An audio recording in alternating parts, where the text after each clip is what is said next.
Hello students, in today's lecture we are going to learn about dual nature of radiation and matter.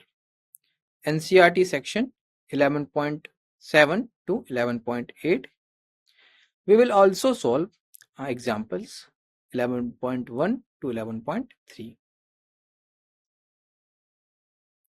This is disclaimer. Learning objectives. By the end of this lecture you will able to understand the dual nature of light through the photon concept and its properties, including energy and momentum relationships, and apply these in numerical calculations. Comprehend de Broglie hypothesis of matter waves. Calculate the wavelength associated with moving particles and explain why wave nature is observable only for microscopic particles.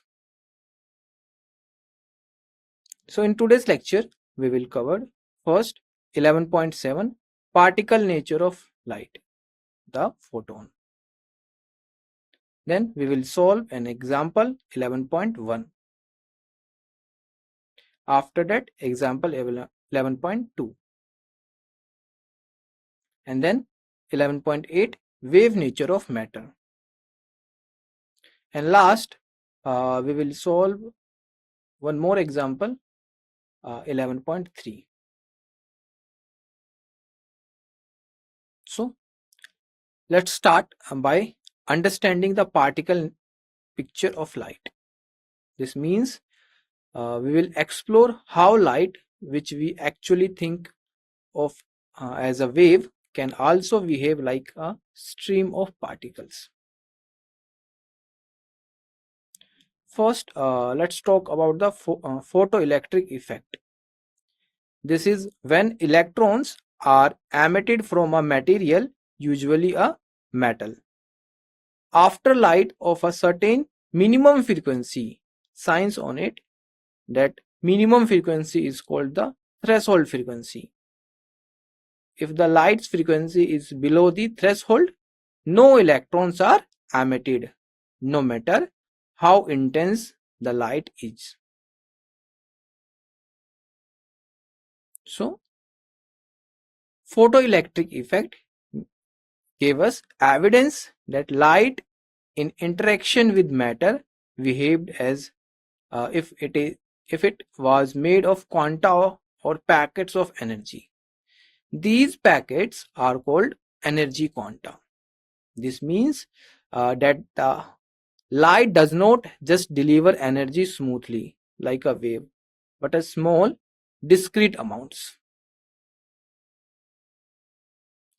Einstein took this idea further and showed that these light quanta also have momentum, not just energy. Alright? Momentum is a measure of motion calculated as mass times velocity and is usually associated with particles. So Einstein's result suggested that light quanta behave like tiny particles with both energy and momentum. Having both a definite energy and a definite momentum is a strong sign that these light quanta can be thought as a or can be thought of as a particles. This was a major step in understanding the dual nature of light. It means that in some situations, light acts like a particle, not just a wave. All right. These energy quanta of particles or light were given a special name, photon. So whenever we talk about photons, we are referring to these packets of light energy that also carry momentum. Now let's examine a key experiment that supported the particle nature of light. In 1924, H. Compton studied how X-rays scatter when they hit electrons. This experiment, known as Compton scattering, showed that light can transfer energy and momentum to electrons, just like particles do. This was strong evidence that light does not only a wave, it can act like a particle too. In 1921, Albert Einstein received the Nobel Prize in Physics for his work on the photoelectric effect. Alright, the photoelectric effect is when light shining on a metal surface causes electrons to be ejected. Einstein explained this by proposing that light comes in packets or quanta called photons. So, in 1923, Millikan was awarded the Nobel Prize in Physics for his work on the elementary charge of electricity and on the photoelectric effect. So, these discoveries together built a strong case for the dual nature of light, sometimes acting as a wave, sometimes acting as a particle. Now, let's understand the photon picture of electromagnetic radiation. All right. This means we will see how light, which we usually think of as a wave, can also behave like a stream of particles called photon.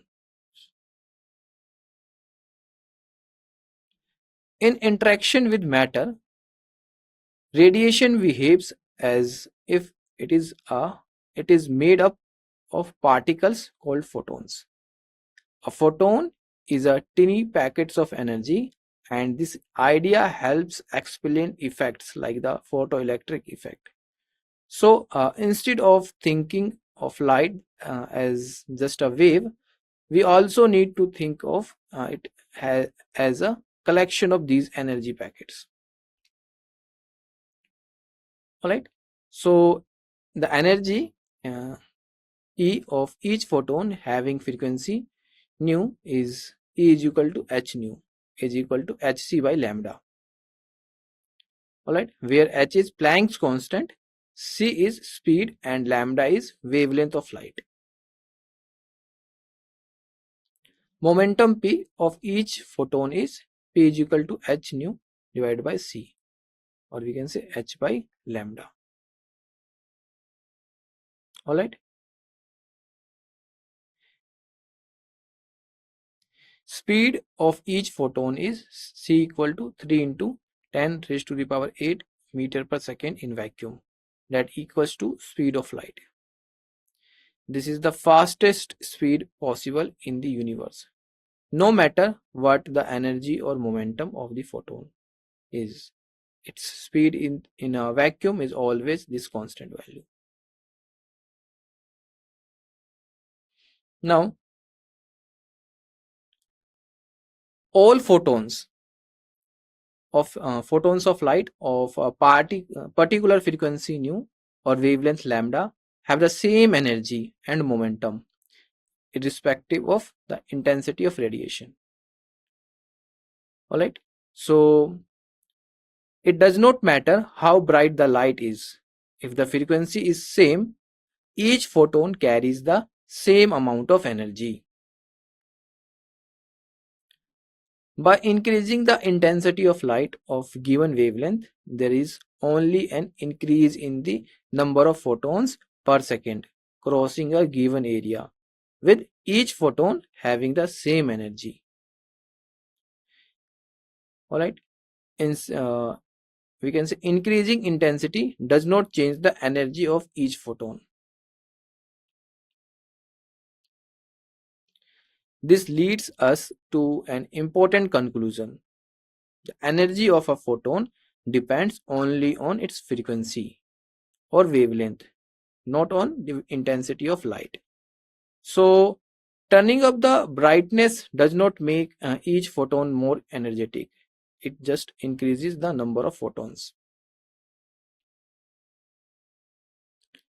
Remember that photons are electrically neutral. They have no charge. Because of this, they are not affected by electric or magnetic fields. This property helps distinguish photons from charged particles like electrons, and it's why light can travel through space without being affected by these fields. So, in a photon particle collision, like photon electron collision, the total energy and the total momentum are conserved. In these interactions, both the total energy and total momentum are conserved. All right. That means the sum of energy and the sum of momentum before the collision are equal to the sums after the collision. So, unlike a classical particle collisions, the number of photons is not always conserved. A photon can be absorbed by a particle, or a new photon can be created in the process. For example, in the photoelectric effect, a photon is absorbed and disappears, transferring its energy to an electron. This shows us that while energy and momentum are always conserved, the number of photons can change depending on the interaction.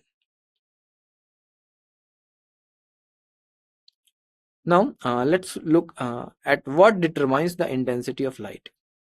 The intensity for a specific wavelength depends on how many photons pass through a unit area per unit time. So, if we increase the number of photons, the light becomes brighter, even if each photon has the same energy. Alright.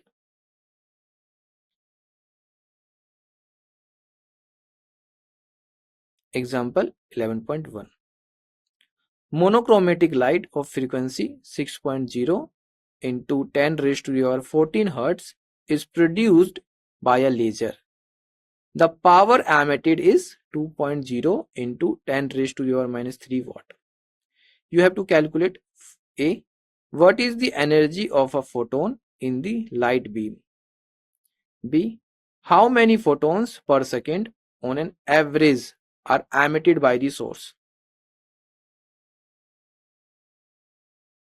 Let's see the solution.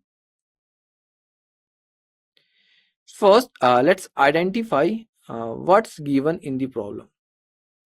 So the frequency of light, which we call nu, is 6.0 into 10 raised to the power 14 Hertz.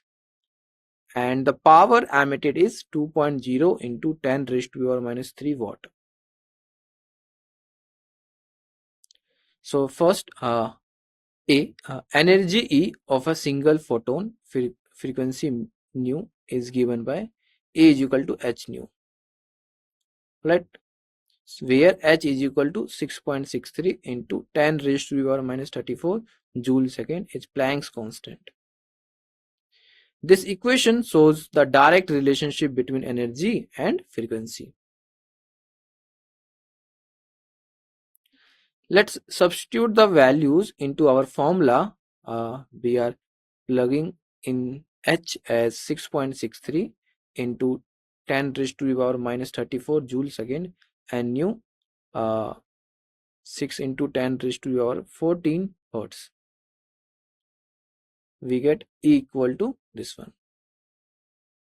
So solving the expression, you will be get E equal to 3.98 into 10 raised to the power minus 19 joule. Alright. Now, let's focus on what's given. The power of the laser P is 2.0 times 10 raised to the power minus 3 watts. And energy of photon is equal to 3.98 into 10 raised to power minus 19 joules. Remember, power is the rate at which energy is emitted or transferred, and energy per photon tells us how much energy each individual photon carries. So let's see B part. Let's define N as the number of photons emitted by the source every second. This is what we are trying to find in part B of the question. So by knowing the total power and the energy per photon, we can figure out how many photons are being produced each second. Power P transmitted in the beam equals N into E. So N will be P by E. This tells us that the number of photons per second depends directly on the power and inversely on the energy per photon. So substitute the values into the formula. We have N equal to 2.0 into 10 raised to the power minus 3, and the value of E, that is 3.98 into 10 raised to the power minus 19 joule. This calculation will give us the number of photons emitted per second. So solving this, you will get 5.0 into 10 raised to the power 15 photons per second. This large number highlights how tiny the energy of each photon is, and how even a small amount of power involves an enormous number of photons. Example 11.2. Work function of cesium is 2.14 electron volt. Find A, the threshold frequency for cesium. B, the wavelength of the incident light if the photocurrent is brought to zero by a stopping potential of 0.60 volt. Let's see the solution. So we see that the work function represented by phi naught is given as 2.14 electron volts for cesium. The work function is a property of the material. Next, we need to convert electron volt to joule. All right. So let's convert the work function from electron volts to joules. Since the SI unit of energy is the joule, so we multiply 2.14 electron volt by 1.602 into 10 raised to the power minus 19 joule per electron. So solving this, you will get 3.43 into 10 raised to the power minus 19 joule. This value will be used in our upcoming calculation to find the threshold frequency and the required wavelength. All right. Now, let's focus on part A. The work function, which we call phi naught, is related to the threshold frequency. Nu naught, by the equation here, phi naught equals h times nu naught. Here, phi naught is the work function in joules, h is Planck's constant, and nu naught is the threshold frequency in hertz. This equation tells us the minimum frequency of light needed to just eject electrons from cesium. So rearranging the formula, you will get nu naught is equal to phi naught by h. This means we take the work function and divide it by its Planck's constant to find the frequency. So just substitute the values into the formula. The work function for cesium is given as 2.14 into 2.14 electron volts. All right, which we convert to joules as 3.43 into 10 raised to the power minus 19 joule. All right, so when we calculate this, you will get the nu naught. So nu naught is equal to 5.16 into 10 raised to power 14 hertz. Alright. Now, first here stopping potential V naught is 0.60 volt and work function phi naught of cesium is 2.14 electron volt. Einstein's photoelectric equation is given by E V naught is equal to h nu minus phi naught, where h nu is the energy of incident photon and E equal to 1.602 into 10 raised to power minus 19 coulomb is the charge of electron.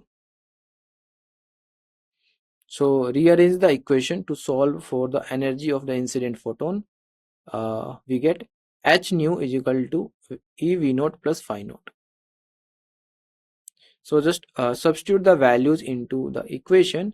So we have h nu is equal to 1.602 into 10 raised to the power minus 19 coulomb into 0.60 volt plus 2.14 electron volt. So h nu is equal to 0.60 electron volt plus 2.14 electron volt. When we adding, you will be get 2.74 electron volt. This is the energy of the incident photon required in this situation. Alright. Now, to find the wavelength lambda, we will use energy of photon h nu equal to hc by lambda. Alright. So, lambda is equal to hc divided by h nu, where c equal to 3 into 10 raised to the power 8 meter per second. We know h nu is equal to 2.74 electron volt. We converting unit of energy to joules. So h nu equal to 2.74 electron volt into 1.602 into 10 raised to power minus 19 joule per electron volt is equal to 4.39 into 10 raised to power minus 19 joule. So lambda equal to 6.63 into 10 raised to power minus 34 joule second into 3 into 10 raised to power 8 meter per second divided by 4.39 into 10 raised to power minus 19 joule. So solving this, you will be get lambda equal to 4.54 into 10 raised to power minus 7 meter, or in nanometer it will be 454 nanometer. Now let's understand the de Broglie hypothesis. This hypothesis connects the behavior of waves and particles. Specifically, when we look at very small objects like electrons, we will see how this idea changed our understanding of both light and matter. So let's start by looking at the wave nature of light. Light can behave like a wave, and we see this in experiments such as interference, diffraction, and polarization. For example, when light passes through two slits and creates a pattern of bright and dark bands, that's interference. These effects shows us that the light can spread out, bend, and combine just like water waves. But light does not always act like a wave. In photoelectric effect and the Compton effect, light behaves as if it is made up of tiny particles, and that tiny particles called photons. In these cases, light transfers energy and momentum in small packets or quanta to electrons.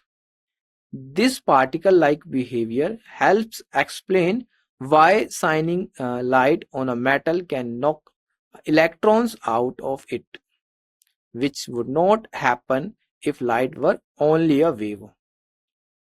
If radiation shows dual wave particle nature, then perhaps matter like electrons, protons, etc. also possesses a dual nature. Now let's understand de Broglie hypothesis. This idea is central to the concept of dual nature of radiation and matter, which means that things we usually think of as a particles can also behave like waves. So first, let's look at the historical context. So in 1924, a French scientist named Louis de Broglie suggested that moving material particles like electrons or even larger objects should show wave-like properties under certain conditions. This was a big shift from the traditional view that only light and other forms of radiation could behave as both waves and particles. De Broglie based his reason on the idea that nature is symmetrical. He believed that if energy like light can act both as a wave and as a particle, then matter should also have this dual character. So if the radiation like light can behave as both a wave and a particle, de Broglie argued that matter like electrons, protons, or even atoms should also show both wave and particle properties. So de Broglie proposed that uh, a moving particle of matter has a wave associated with it. This wave is not something we can see directly, but it affects how particles behave specifically at very small scales. Wavelength lambda associated with a particle of momentum p is equal to mv is given as lambda is equal to h by p is equal to h divided by mv. So here m is the mass of the particle, v is the speed of the particle, and h is 6.63 into 10 raised to power minus 34 joule second is Planck's constant. This equation is called de Broglie relation, and wavelength lambda is known as the de Broglie wavelength. The key takeaway is that all matter has a wave nature, but it's not only noticeable for very small particles.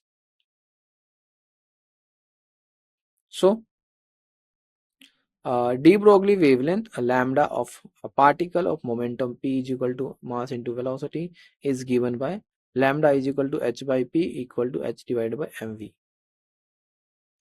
Dual nature of matter is evident in the de Broglie relation.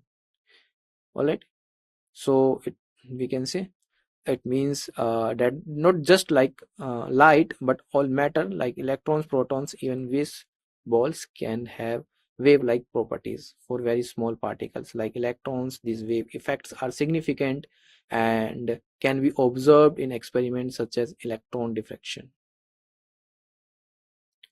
So left hand side of equation 11.5 shows wave nature of the light, while right hand side shows particle nature of light.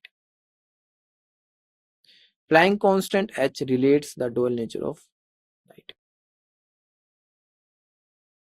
Now, de Broglie wavelength lambda of a particle of momentum p is equal to mass into velocity, that is lambda is equal to h upon mv. Equation 11.5 for a material particle is basically a hypothesis whose validity can be tested only by experiment. However, de Broglie relation is satisfied also by a photon.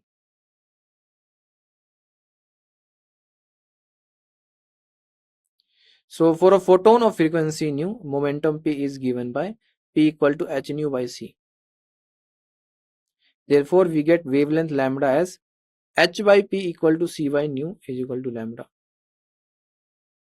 Thus, de Broglie wavelength of a photon h by p is equal to wavelength of electromagnetic radiation, lambda of which photon is a quantum of energy and momentum.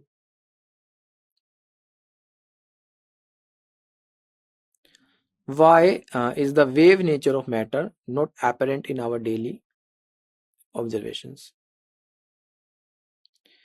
So de Broglie wavelength, the wavelength which we call lambda is given by lambda equal to h by mv. So here from equation 11.5, lambda is smaller for a heavier particle, large mass m, or more energetic particle, large mass v. So we can say, for example, if you double the mass or the speed, the wavelength is cut in half. De Broglie wavelength lambda is so small for heavier particles, large mass m, that is beyond and any measurement. This explains why we don't see wave properties in things around us, like cars or people. Their masses are so large that their wavelengths are practically zero for all practical purposes. That's why in our daily life, objects behave like particle, not waves. But if we look at very tiny particles like electrons or atoms, their masses are so small that their wavelengths becoming significant and measurable in the world of atoms and subatomic particles. The wave nature is important. Now, uh, let's take a practical example to explore this idea. Imagine a ball with a mass of 0.10 kilograms moving at a speed, we can say 20 meters per second. To find its momentum, which is the product of mass and velocity, we use the formula P equal to mass into velocity. Here P stands for momentum and m is mass and v is the velocity. So let's calculate the momentum. Multiplying the mass 0.12 kilograms by the speed 20 meters per second gives us a momentum of 2.40 kilogram meter per second.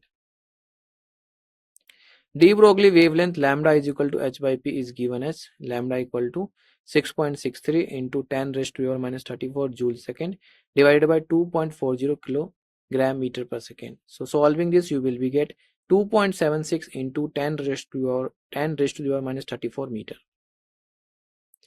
This wavelength is so small that it is beyond any measurement. All right. So that's why we don't observe wave-like behavior for large objects in daily life. Their wavelengths are just too tiny to have any noticeable effects. So let's start by recalling the basic formulas for a non-relativistic particle.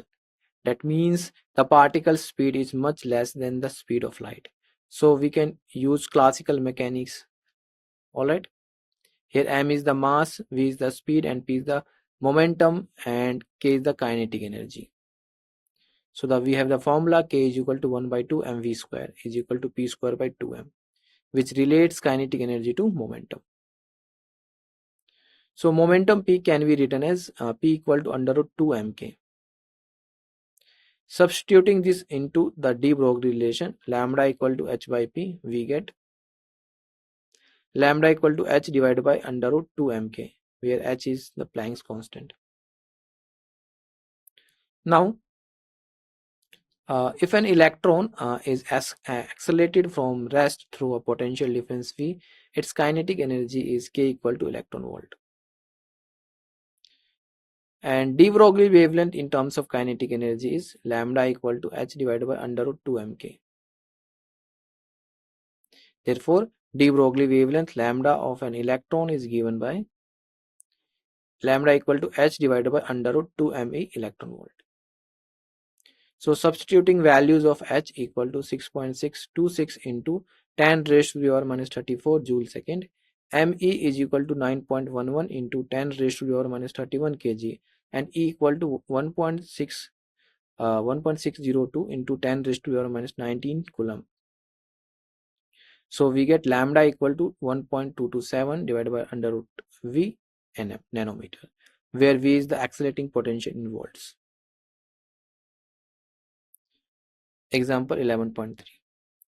What is the de Broglie wavelength associated with an electron moving with a speed of 5.4 into 10 raised to the power 6 meter per second, and B, a ball of mass 150 gram traveling at 30.0 meter per second? So let's look at the solution of this problem. For an electron mass m equal to 9.11 into 10 raised to the power minus 31 kg and speed v equal to 5.4 into 10 raised to the power 6 meter per second is given. So we know de Broglie wavelength lambda of a particle of mass m and speed v is lambda equal to h by mv. Therefore, for an electron, de Broglie wavelength is given by lambda equal to h divided by m into v. So just substitute the value, you will be get the lambda. So lambda equal to 1.35 into 10 raised to the power minus 10 meter. Lambda equal to 0.135 nanometer. Alright. Now B. For a ball of mass m equal to 150 gram, which is equal to 0.150 kg and speed v equal to 30.0 meter per second. So de Broglie wavelength is given by lambda equal to h divided by mv. So just put the values. Your lambda equal to 1.47 into 10 raised to the power minus 34 meter after calculating. So this wavelength of the ball is so small that it is beyond any measurement. Now let's summarize what we have learned so far in this lecture. Photoelectric effect proves light has particle nature with particles called photons. Each photon has energy equal to h nu and momentum p is equal to h by lambda. Photons are electrically neutral and not affected by electric or magnetic fields. Light intensity depends on number of photons per unit area per unit time. In photon collisions, energy and momentum are conserved, but photon numbers may change. Wave-particle duality applies to both matter and radiation. De Broglie proposed that matter has wave properties with wavelength lambda equal to h by p is equal to h divided by mv. For electrons accelerated by voltage v, so lambda equal to 1.227 divided by under root v nm. Wave nature is observable only for microscopic particles. Macroscopic objects have extremely small wavelengths, making wave nature unobservable. Now we have a practice questions. First, calculate the energy of a single photon with frequency 3.0 into 10 raised to the power 15 Hz. How many photons per second are emitted by a 5-watt laser of wavelength 500 nanometer? Third, what is the de Broglie wavelength of an electron accelerated through a potential difference of 100 volt? A photon has wavelength 600 nanometer. Calculate its momentum. Find the threshold frequency for a metal with work function 3.2 electron volt. Alright, so these are the practice questions and all are homework. Thank you for your attention. I hope this lesson was helpful. Thank you.